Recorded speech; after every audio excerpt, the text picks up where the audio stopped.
Hey everyone, welcome to my channel. तो आज हम सीटेट के क्वेश्चन पेपर जो सितंबर 2016 में आए हुए थे उसका प्रथम प्रश्न पत्र है। कक्षा 1 से 5 तक के लिए बाल विकास और शिक्षा शास्त्र से संबंधित क्वेश्चन है। नेक्स्ट फर्स्ट क्वेश्चन देखते हैं इसका। लेव वाइगोत्स्की के समाज संरचना सिद्धांत में दृढ़ विश्वास रखने वाले शिक्षक के नाते आप अपने बच्चों के आकलन के लिए निम्नलिखित में से किस विधि को वरीयता देंगे? ऑप्शन नंबर ए है सहयोगी प्रोजेक्ट, बी है मानकीकृत परीक्षण, सी है तथ्यों पर आधारित प्रत्यय स्मरण के प्रश्न, डी है वस्तुपरक बहुविकल्पी का प्रकार के प्रश्न। इसका राइट आंसर है ऑप्शन नंबर ए सहयोगी प्रोजेक्ट। नेक्स्ट क्वेश्चन देखते हैं। अपनी कक्षा की वैयक्तिक विभिन्नताओं से निपटने के लिए शिक्षक को चाहिए कि वह बच्चों से बातचीत करे और उनके दृष्टिकोण को महत्व दे। इसका राइट आंसर सी हो जाएगा। वैयक्तिक विभिन्नताओं से निपटने के लिए शिक्षक को बच्चों से बातचीत करनी चाहिए और उनके दृष्टिकोण को महत्व भी देना चाहिए। प्रत्येक बालक को जब यह लगता है कि वह महत्वपूर्ण है तथा उसके विचारों को महत्व दिया जा रहा है तो उसके अधिगम कौशल में अधिक निपुणता आती है।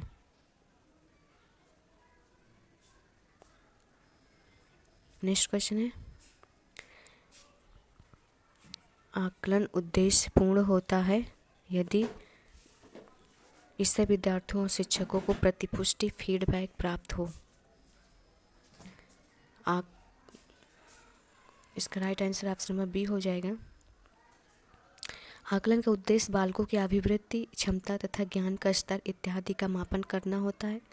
आकलन मूल्यांकन की संक्षिप्त प्रक्रिया है। आकलन के माध्यम से विद्यार्थियों और शिक्षकों को फीडबैक की प्राप्ति मिलती है।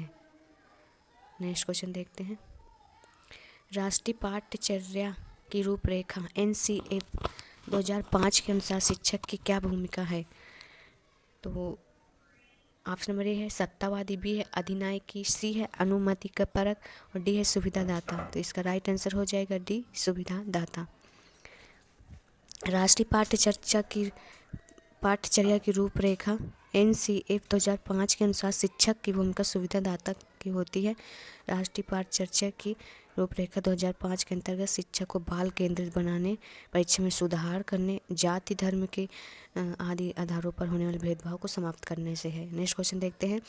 अनुसंधान सुझाते हैं कि एक विविध कक्षा में अपने विद्यार्थियों से शिक्षिका की अपेक्षाएं विद्यार्थियों के अधिगम पर है, तो ये एक महत्वपूर्ण प्रभाव छोड़ती है। नेक्स्ट क्वेश्चन देखते हैं। विशेष आवश्यकता वाले बच्चों को शामिल करना है। ऑप्शन नंबर ए है एक काल्पनिक लक्ष्य, बी है जिनमें अक्षमता ना हो उन बच्चों के लिए हानिकारक है, सी विद्यालयों पर भार बढ़ा देगा, डी है शिक्षण के प्रति दृष्टिकोण विषय वस्तु और धारणा परिवर्तन की अपेक्षा रखता है। इसका राइट आंसर हो जाएगा option number D. Next question देखते हैं। विविध प्रकार की सामाजिक, आर्थिक और सांस्कृतिक पृष्ठभूमि के बच्चों से युक्त कक्षा सभी विद्यार्थियों के अधिगम अनुभवों को बढ़ाती है। यह किसका कथन है? यह कथन है सही है, क्योंकि बच्चे अपने साथियों से अनेक कौशल सीखते हैं। इसका राइट आंसर हो जाएगा बी। नेक्स्ट क्वेश्चन देखते हैं। सुनने में असमर्थ बच्चा, इसका जो राइट आंसर हो जाएगा ऑप्शन में सी हो जाएगा। नियमित विद्यालय में बहुत अच्छा कर सकता है यदि उसे उपयुक्त सुविधा और साधन उपलब्ध कराए जाए।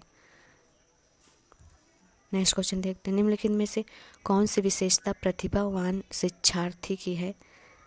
इसका जो राइट आंसर हो जाएगा ऑप्शन में बी हो जाएगा। यदि कक्षा की गतिविधियां अधिक चुनौतीपूर्ण नहीं होती हैं तो वह कम प्रेरित अनुभव करता है और ऊब जाता है।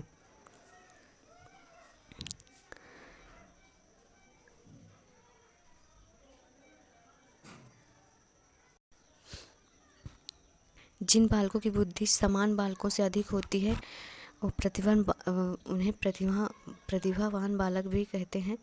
विभिन्न विद्वानों ने अलग अलग बुद्धि लब्धि के आधार पर प्रतिभावान बच्चों को वर्गीकृत किया है। जैसे टर्मन ने 140 से अधिक बुद्धि लब्धि वाले बालक को प्रतिभाशाली कहा है, जबकि डनलप ने 132 से अधिक बुद्धि उपलब्धि वाले बालक को प्रतिभाशाली माना है। प्रतिभावान विद्यार्थियों को विभिन्न विशेषताएं होती हैं, जैसे इनमें पढ़ने लिखने में रुचि होती है, कठिन विषयों में रुचि, शब्द भंडार, व्यापक समस्याओं का समाधान तीव्र गति से करते हैं। इनमें तर्क, चिंतन, निर्णय, स्मरण करने की योग्यता अधिक होती है। यदि कक्षा गतिविधियाँ अधिक चुनौतीपूर्ण ना हो तो ऐसे बच्चे कम प्रेरित अनुभव करते हैं। नेक्स्ट क्वेश्चन देखते हैं। एक शिक्षिका अपनी प्राथमिक कक्षा में प्रभावी अधिगम को बढ़ा सकती है। ऑप्शन नंबर ए है अधिगम में छोटी छोटी उपलब्धियों के लिए पुरस्कार देकर, बी है ड्रिल और अभ्यास के द्वारा, ऑप्शन नंबर सी है अपने विद्यार्थियों में प्रतियोगिता को प्रोत्साहन देकर, और डी है विषय वस्तु को विद्यार्थियों के जीवन के साथ संबंधित करके। इसका राइट आंसर हो जाएगा ऑप्शन नंबर डी।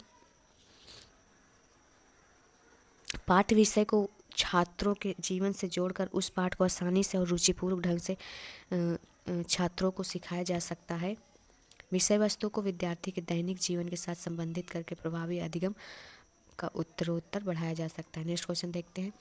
बच्चों के बारे में निम्नलिखित में कथनों में से कौन सा सही है?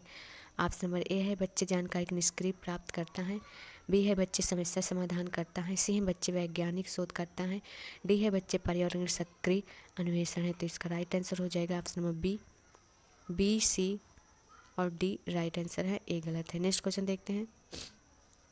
विद्यार्थियों में संप्रत्यात्मक विकास को प्रोत्साहित देने के लिए निम्नलिखित में से कौन सी विधि?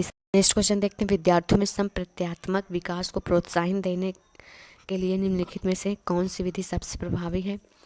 इसका जो राइट आंसर हो जाएगा ऑप्शन नंबर सी हो जाएगा विद्यार्थियों को बहुत से उदाहरण देना और उन्हें तर्क शक्ति का उपयोग करने के लिए प्रोत्साहित करना। नेक्स्ट क्वेश्चन देखते हैं। प्राथमिक विद्यालय में के बच्चे उस वातावरण में सबसे प्रभावी ढंग से सीखेंगे। ऑप्शन नंबर ए है जहां उसकी संवेगात्मक आवश्यकताओं की पूर्ति होती है और वे अनुभव करते हैं कि वो महत्वपूर्ण है। इसका राइट आंसर ए हो जाएगा। नेक्स्ट क्वेश्चन देखते हैं। एक बच्चा खिड़की के सामने से एक कौवे को उड़ता हुआ देखता और कहता है एक पक्षी। इससे बच्चे के विचार के बारे में क्या पता चलता है? ऑप्शन नंबर ए है बच्चे की स्मृतियाँ पहले से भंडारित होती हैं, बी बच्चे में पक्षी का प्रत्यय विकसित हो चुका है, सी है बच्चे ने अपने अनुभव बताने के लिए भाषा के कुछ उपकरणों का विकास कर लिया है। इसका जो राइट आंसर हो जाएगा ऑप्शन नंबर बी हो जाएगा। बी और सी इसका राइट आंसर है। नेक्स्ट क्वेश्चन देखते हैं। कोई शिक्षिका अपने विद्यार्थियों को क्या कहे कि उन्हें भीतरी प्रेरणा के साथ कार्य करने के लिए प्रोत्साहित कर सके? इसका जो राइट आंसर है ऑप्शन नंबर हो जाएगा डी, इसे करने की कोशिश करो तुम सीख जाओगे। नेक्स्ट क्वेश्चन देखते हैं। कोई शिक्षिका अपने विद्यार्थियों को अध्ययन के लिए अध्ययन करने हेतु आंतरिक रूप से उत्प्रेरित करने के लिए कैसे प्रोत्साहित कर सकती है? इसका जो राइट आंसर है ऑप्शन नंबर हो जाएगा सी, व्यक्तिगत लक्ष्य निर्धारित करने और उनमें निपुणता पाने में उन्हें मदद देकर। नेक्स्ट क्वेश्चन देखते हैं। किसी प्रारंभिक कक्षा में प्रतिभाशाली बालक का उद्देश्य विद्यार्थियों को उत्प्रेरित करना होगा। ऑप्शन नंबर ए है सीखने के लिए जिससे वे जिज्ञासु बने और सीखने के लिए ही सीखना पसंद करें, बी रटकर याद करने के लिए जिससे वे प्रत्यास्मरण करने में अच्छे बने, ऑप्शन नंबर सी है दंडात्मक उपायों को प्रयोग करके जिससे वे शिक्षक का सम्मान करें, ऐसे ऑप्शन डी है ऐसे काम करने के लिए जिससे परीक्षा के अंत में वे अच्छे अंक पा सकें। इसका जो राइट आंसर है ऑप्शन नंबर हो जाएगा ए।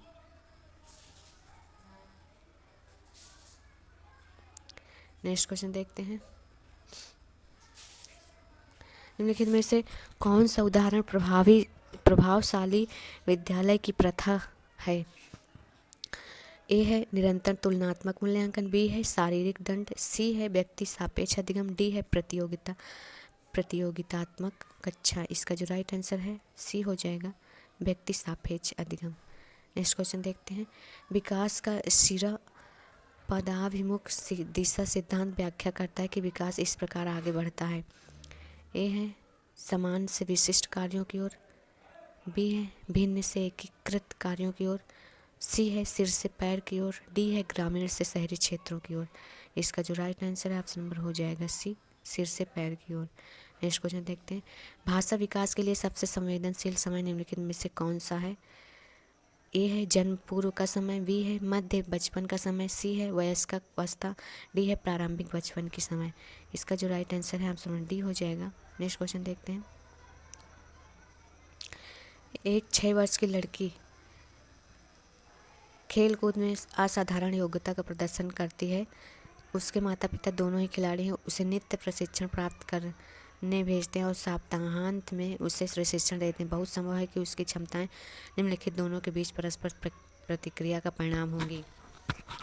इसका जो राइट आंसर है ऑप्शन नंबर ए हो जाएगा, आनुवांशिकता और पर्यावरण। नेक्स्ट क्वेश्चन देखते हैं, निम्नलिखित में से कौन से समाजीकरण के गौण वाहक हो सकते हैं? इसका जो राइट आंसर है ऑप्शन में बी हो जाएगा, विद्यालय और पास पड़ोस। नेक्स्ट क्वेश्चन देखते हैं, लेव वाइगोत्स्की के अनुसार संज्ञानात्मक विकास का मूल कारण है। ए है संतुलन, बी है सामाजिक अन्योन्य क्रिया, सी है मानसिक प्रारूपों स्कीमाज का समायोजन, डी है उद्दीपक अनुक्रिया युग्मन। इसका जो राइट आंसर हो जाएगा ऑप्शन नंबर बी हो जाएगा, सामाजिक अन्योन्य क्रिया। नेक्स्ट क्वेश्चन देखते हैं, किसी बच्चे का दिया गया विशिष्ट उत्तर कोहल वर्ग के नैतिक तर्क के सोपानों की विषय वस्तु के किस सोपान के अंतर्गत आएगा?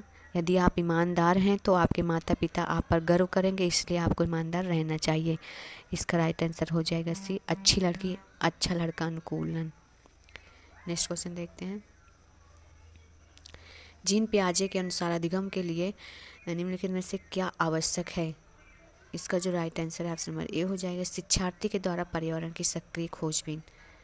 नेक्स्ट क्वेश्चन देखते हैं, जीन पियाजे के अनुसार प्रारूप स्कीम निर्माण वर्तमान योजनाओं के अनुरूप बनाते हुए नवीन जानकारी में संशोधन और नवीन जानकारी के आधार पर पुरानी योजनाओं में संशोधन के परिणाम के रूप में घटित होता है। इन दो प्रक्रियाओं को जाना जाता है। इसका जो राइट आंसर हो जाएगा डी हो जाएगा, समावेशन और समायोजन। नेक्स्ट क्वेश्चन देखते हैं, किसी प्रगतिशील कक्षा की व्यवस्था में शिक्षक एक ऐसे वातावरण को उपलब्ध कराकर अधिगम को सुगम बनाता है जो खोज को प्रोत्साहित करता है। इसका राइट आंसर ए हो जाएगा। नेक्स्ट क्वेश्चन देखते हैं, हार्वर्ड गार्डनर का बहुबुद्धि सिद्धांत सुझाता है कि, इसका जो राइट आंसर हो जाएगा ऑप्शन नंबर सी हो जाएगा, शिक्षक को चाहिए कि विषय वस्तु को वैकल्पिक विधियों से पढ़ाने के लिए बहुबुद्धियों को एक रूपरेखा तय की तरह ग्रहण करें। नेक्स्ट क्वेश्चन देखते हैं, लिंग है ऑप्शन नंबर ए है जैविक सत्य, बी है शारीरिक संरचना, सी है सहज गुण और डी है सामाजिक संरचना। इसका जो राइट आंसर हो जाएगा ऑप्शन नंबर डी हो जाएगा।